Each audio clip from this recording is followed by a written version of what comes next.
Assalamualaikum. Welcome back to Hijabi Bites. Today we are making soft and creamy milk balls, an instant sweet snack that melts in your mouth. Start by taking 1 cup of milk powder, 2 tablespoons of all-purpose flour, and 1 tablespoon of ghee.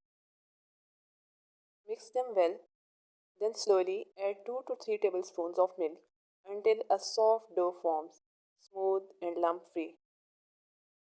Now roll the dough into small balls. Make sure there are no cracks. In another pan, heat 1 cup of sugar with 1 cup of water to make a light syrup.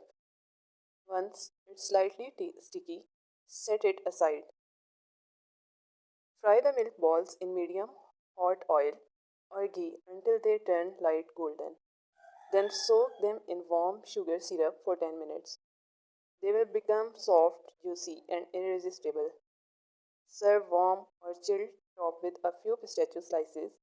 Don't forget to like, share, and subscribe to Hijabi Bites for more cozy kitchen recipes. JazakAllahu Khair. Allah Hafiz.